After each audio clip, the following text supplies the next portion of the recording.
Il ronzio ritmico dell'insegna al neon del Sunset Inn tagliava l'oscurità delle 2 di notte, mentre sedevo nella mia auto parcheggiata, osservando la condensa formarsi sul parabrezza.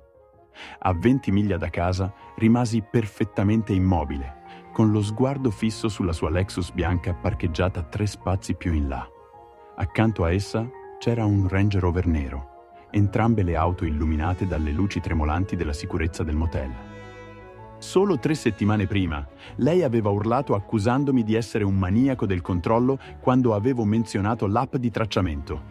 Ora quella stessa app mi aveva portato qui, a questa verità che non avrei mai voluto scoprire. Dopo 12 anni di matrimonio, avrei dovuto smettere di stupirmi. Eppure, eccomi lì, con il telefono stretto tra le mani tremanti, mentre il mio intero mondo crollava in un parcheggio di un motel squallido. Tutti quegli anni di fiducia, tutte quelle promesse fatte, ridotte a un puntino lampeggiante sullo schermo del mio telefono e a 2 auto in un parcheggio che non avrei mai dovuto vedere. Tutto era iniziato 6 mesi prima. Guardando indietro, posso individuare il giorno esatto. Era un giovedì di inizio primavera quando tornò a casa più tardi del solito, con le guance arrossate dall'entusiasmo per un nuovo cliente in ufficio. Qualcosa sembrava diverso. La sua energia, il suo sorriso, il modo in cui evitava di guardarmi durante la cena. Quella notte segnò l'inizio, anche se non me ne resi conto per settimane. Piccoli cambiamenti iniziarono a insinuarsi nella nostra routine quotidiana. Mi disse che ogni lunedì trovava fiori freschi sulla sua scrivania in ufficio. Un nuovo fornitore al mercato, spiegò. Nel suo armadio comparvero vestiti firmati, svendite di fine stagione, disse. Il suo programma in palestra passò dalle mattine alle sere, opzioni di corsi migliori, secondo lei. Ogni spiegazione sembrava ragionevole da sola. Insieme, però, formavano un modello che cercavo disperatamente di ignorare. Gestisco progetti di costruzione per vivere. I dettagli contano nel mio mondo. Trascurare anche il più piccolo può compromettere un'intera struttura. Forse è per questo che quei segnali mi tormentavano così tanto. Il suo telefono divenne un'estensione della sua mano, lo schermo sempre rivolto lontano da me. Sorrisi privati a notifiche di messaggi. Conversazioni improvvisamente interrotte quando entravo nelle stanze in cui parlava. Ogni episodio aggiungeva un'altra crepa alle fondamenta del nostro matrimonio. Il primo segnale innegabile arrivò durante una cena con amici da Salvatores, il nostro ristorante italiano preferito. Il suo telefono continuava a vibrare per tutta la serata. Nulla di insolito per una donna in carriera, ma il suo atteggiamento sembrava strano. Quel sorriso discreto che le persone fanno quando condividono una battuta segreta. Il modo in cui inclinava lo schermo lontano da me quando guardavo. Anche i nostri amici notarono qualcosa. Colsi lo sguardo preoccupato di Tom dall'altra parte del tavolo. Quella notte il sonno non arrivò. Il ventilatore a soffitto girava in cerchi pigri mentre la mia mente correva all'impazzata. 12 anni di fiducia non si dissolvono senza una ragione. La mattina dopo, mentre faceva la doccia, installai l'app di tracciamento. Il suo telefono restava sempre sul ripiano del bagno durante la sua routine mattutina. La password non era cambiata da anni, il giorno in cui ci siamo conosciuti. Anche in quel momento mi sentii male a farlo, ma l'istinto mi spinse avanti. Per settimane tutto sembrò normale.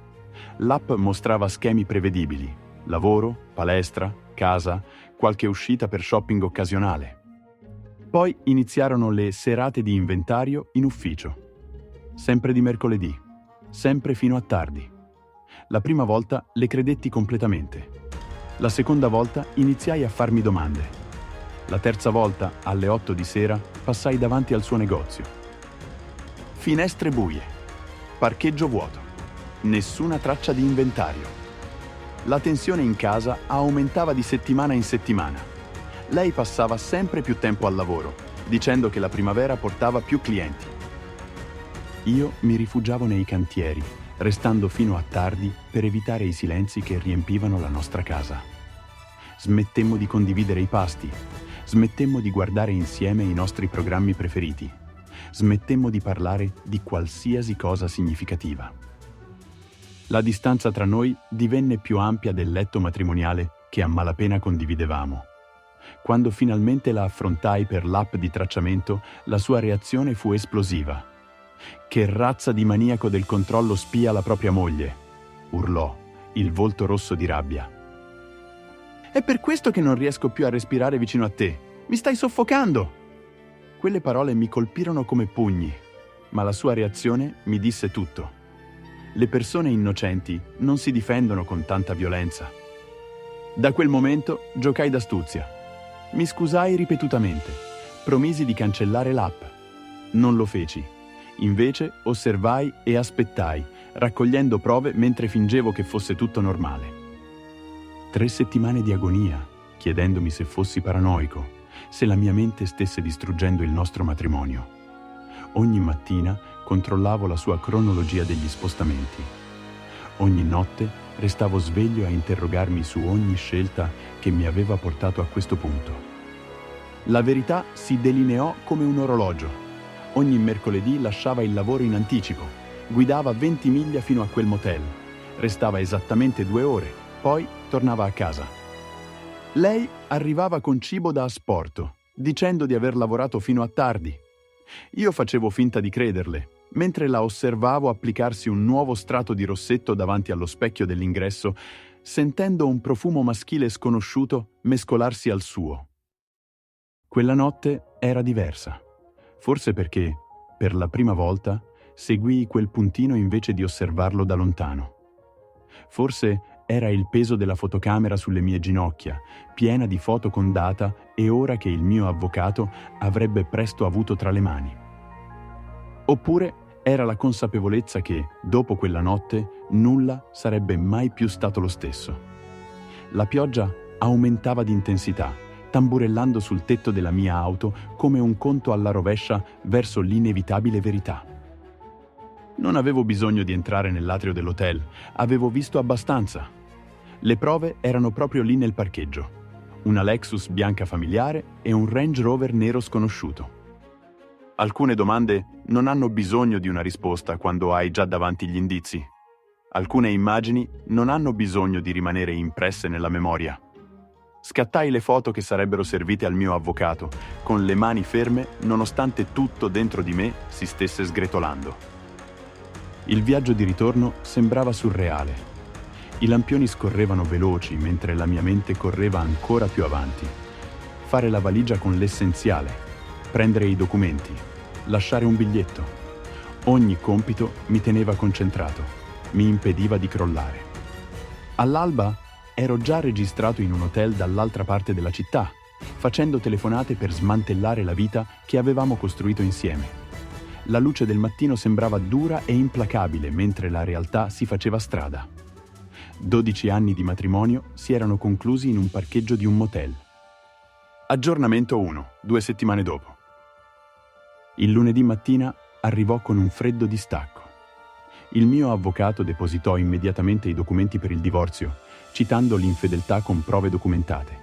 Lei continuò a chiamarmi nei primi giorni, 67 chiamate perse in totale.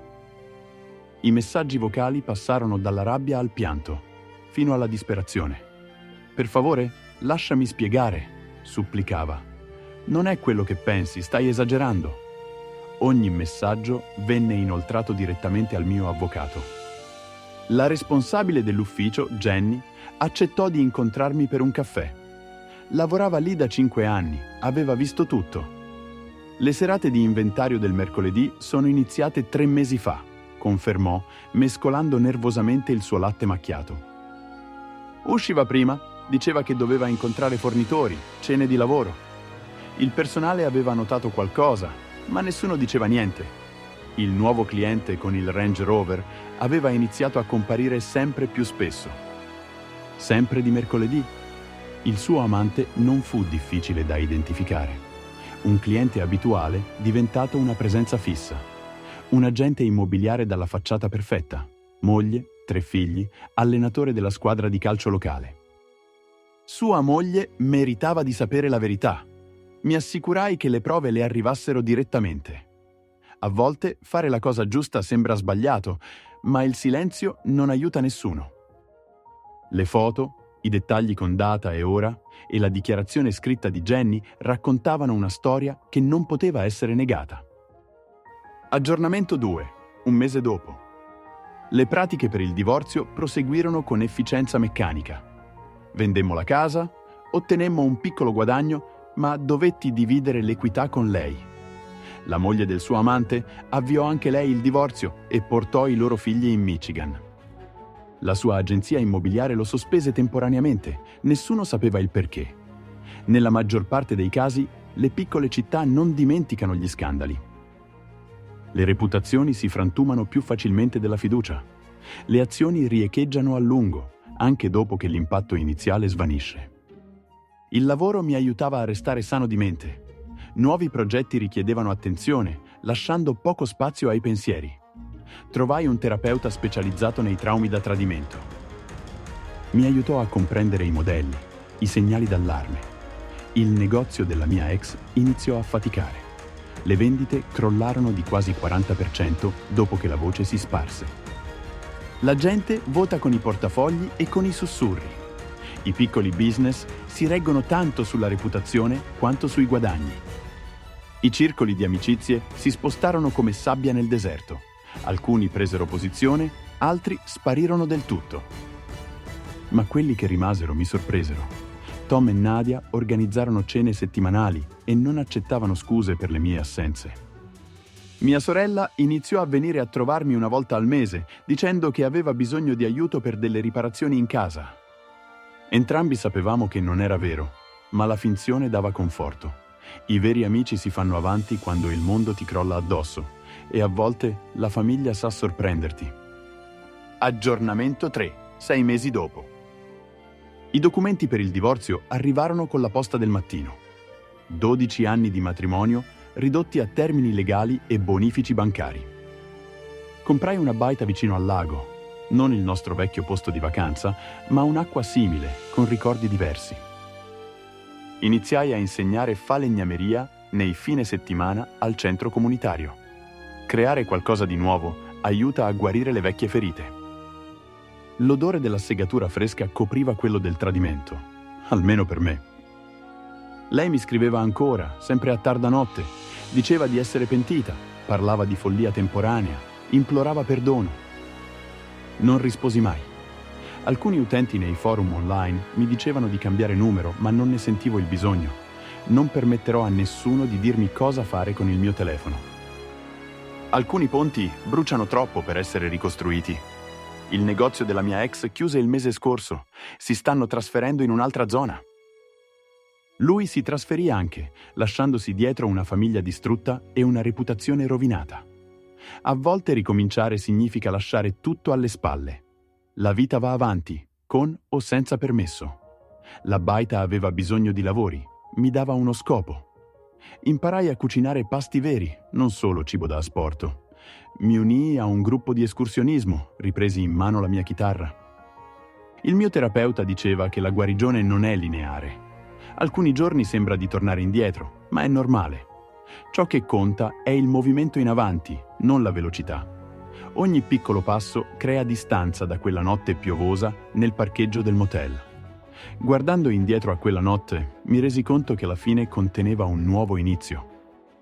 Crediamo di conoscere qualcuno, di poterci fidare del terreno sotto i nostri piedi. Poi, un giorno, segui un puntino lampeggiante verso la verità e tutto cambia. Ma forse il terreno che trema sotto i piedi ti obbliga a trovare un migliore equilibrio. Forse le fini creano spazio per qualcosa di reale. Ascolta il tuo istinto, sussurra prima di urlare. La guarigione arriva nei modi più inaspettati. Nel ritmo costante di un martello che batte su un chiodo, nella nebbia del mattino che si alza dall'acqua del lago, nelle amicizie che resistono alle tempeste senza spezzarsi, nel ritrovare la fiducia in te stesso, anche quando quella negli altri si è infranta. Il passato non scompare, ma il suo potere svanisce. Nuovi ricordi si sovrappongono ai vecchi, come una mano di vernice fresca su un muro logoro. La scorsa settimana incontrai Jenny al supermercato. Quel vecchio ufficio ora è stato affittato da una pasticceria. Lei la gestisce adesso, dice che gli affari vanno bene. Parlammo di cose normali, il tempo, il lavoro, i programmi per il weekend. Non accennammo nemmeno una volta a quello che era successo. Alcune storie non hanno bisogno di essere raccontate di nuovo. Il tempo scorre diversamente adesso. Le notti non sembrano più eterne. L'app di tracciamento è sparita dal mio telefono, cancellata il giorno in cui il divorzio fu ufficiale. Non ne ho più bisogno. Non la voglio più. Quando hai un sospetto, lo ignori o lo segui fino in fondo. A volte la verità è più dura di quanto immaginiamo. Cosa avresti fatto al mio posto? Scrivilo nei commenti. Se questa storia ti ha colpito, lascia un like e iscriviti per altre storie incredibili.